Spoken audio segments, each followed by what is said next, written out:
but just so you do know, yeah, it is going now. So at the moment, yeah, we're doing the Bathurst Dogumentary thing, but I'm also doing multiple dog courses on the side, studying dogs. One of the set tasks was to interview people about all their dogs, which is where these questions specifically come from. So I'm kind of killing two birds with one stone. So I'm A, interviewing people about their dogs, but also B, I'm trying to get a startup basis / draft for the documentary there. So in a way, I'm doing multiple things at once. Yeah. Milo. I'm very proud to have been the one he just gave a little smell and a pat to. Milo. Don't come near my mum. Don't come near my mum. Stay away. So, yeah, that's basically that. So for the documentary, I've been working on proper questions and that. This is just going to be about just 4 of the kind of main ones that can coincide with the course / the documentary. So, as I said, killing about 2 birds with 1 stone, which is very interesting. Yeah. But this one here sounds like it'd be a perfect basis to start. Pretty much it's, why did you choose the breed and the individual animal that you have? So what made you choose Milo's breed, Milo in general, the dog specifically, to help you there? Well, I was looking for a dog that I could have in my house. Well, it was a small dog. Yeah. And so I just put it on Facebook for about 4 hours. Oh, wow. Saying I'm looking for a small unit dog. Yeah. And this lady messaged me and said to me that I've got a dog, but I'm not giving it to anybody. Apparently she had 10 to 15 people look at the dog. Oh, wow. And she wouldn't give it to him, but Milo came straight to me. Oh. And she said, no, you've got to take that dog. Oh, that is adorable. It was just meant to happen. Yeah. So when you see a dog, like, you know, you just get that connection. That is incredible. Yeah. I do like to hear that. That is so cute. Yeah. God, I'm liking you more and more, Milo. You're very brilliant. Yeah. Well, the next one would be, how much time do people in the family spend with the dog each day, and what do you do with the dog during that time? He's with me 24/7. Yeah. So wherever he's never home alone. He's always in the car with me. Yeah. He comes out we've got a farm stay out at Purple. Oh, cute, yeah. So he comes out there and meets all the kids and oh, that's beautiful. Stuff like that. Yeah. So is it just you at your home with you, like at the moment, just you two? Yeah. You and the dog? Yeah. No, that's brilliant. Do you get out, like, does he have a favourite activity? Obviously, dogs love walking. I'm going to say walking would probably be one, but do you have a favourite activity? Like, does he have a favourite toy? Do you just play a little game of fetch or anything? Or is it just the good old sit, chill, have a talk? So he likes going out to the farm and playing mum's dogs. Yeah, cute. And he doesn't have a favourite toy. He chews up everything and anything. Yeah. So whatever he can get his little mouth on. Yeah. Everything beautiful. doesn't last more than 2 weeks with him, so... Yeah. God. For one of his size, you'd think that all toys would just be like, no. That's so funny. It's like my toy cavoodle. Oh, you're a brilliant little thing, Milo. That's adorable. Did you get him with the intentions of being like a helper dog at that time, or did that just kind of end up? No. It was like, wow, okay, this dog can do many things. No, I got him I was actually having a bad period when I was getting him. Yeah. With my depression and anxiety and everything. So I actually cats weren't doing it. Yeah. And Mum said, oh, why don't you try and see if you can find a small dog? Yeah. And so, yeah. And then boom, one thing led to another, and here came Milo. Yeah. Oh, that is very cute. Alrighty.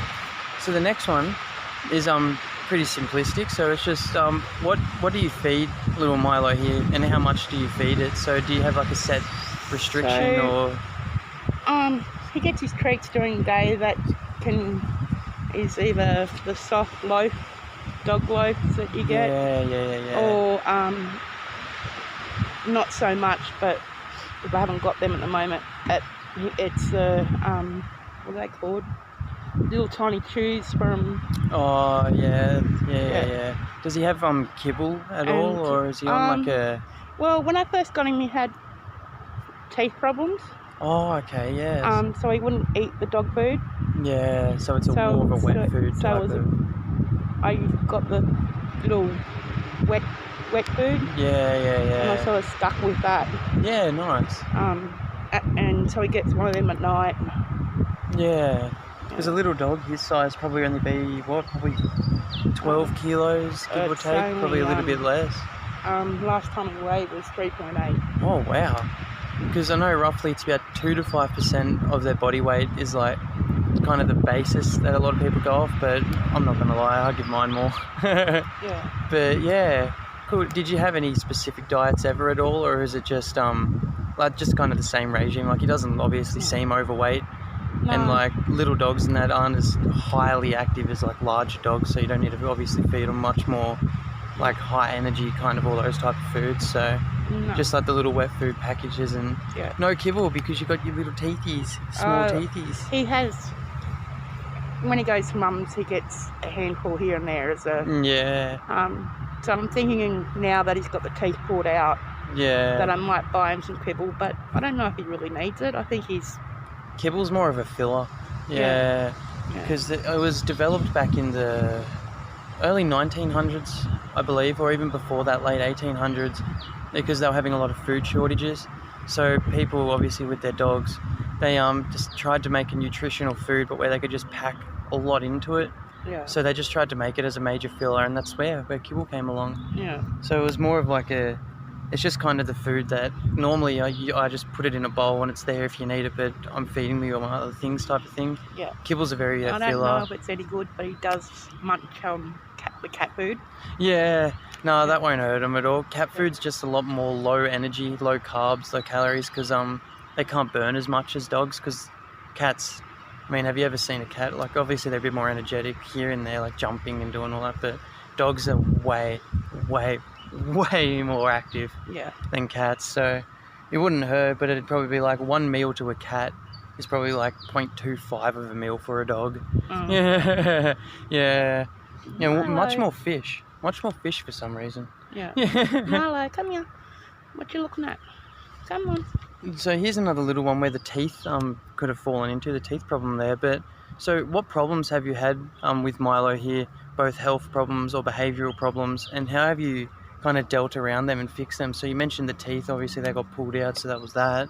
Milo, but has he had any others? Not really. We go to obedience training when we can, out at Eglinton. Oh, yeah, near the like fields there. There's that little shed. They're great. They're great. So we go do that every Saturday. He's got a bad recall. Okay, so I'm trying to work on that. Besides the recall, was there any other reason, or was it like I'll just teach him obedience so he is obedience, or was there problems that you're like, wow, I should teach him? I wanted to get into what do you call them, jumps and like show dog type of things, or not really that high level, but just to learn to do some little bits here and there. But he's too small. There's a game called King of the Hill, which is a game that when I was doing mentorship under a couple of trainers, they told me it was a very good game for the dogs, which does teach them jumping too. So whenever you're like walking with them, whenever you come across something like this chair, for instance, if you're walking this way across here, you get Milo to jump up on the chair, and then when you walk off, he'll jump down. So it's like called King of the Hill, and it just gives them that, little bit of like, oh my god, like I'm so high up right now, I am the king, look at me, I'm standing up really high, I can see everything. So that's a fun game to teach the jumping there. But has he had any other health problems besides the teeth there, or just a very nice, healthy, little placid dog? So I didn't know he had teeth problems till he got, I took him in to get desexed. Oh, okay, So the teeth problems is that he's 3 years old, but he still had his puppy teeth. Oh, okay, yeah. And so they were causing, I don't know if they were causing soreness. Dogs can't talk to you. It would have been a bit of uncomfort probably, and they said that it probably was causing him uncomfort, but Milo. Well, at least you got that one sorted. Very adorable. Yes, you are. And when you got him desexed, was that just so did he have any problems that led you to desexing him, or was that more of just a personal choice just to desex him? It was just a personal choice, and yeah, there was nothing to it. But yeah, the weirdest thing is I got him desexed, and about 2 weeks or 3 weeks after he got the thing off, about 2 weeks after he got he found a female. Oh wow, okay. And had it with a female.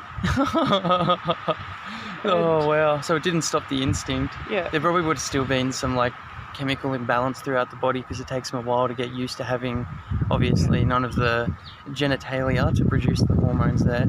So he probably would have just had some leftover energy. He's like, all right, well, last one, we'll call it here. Yeah.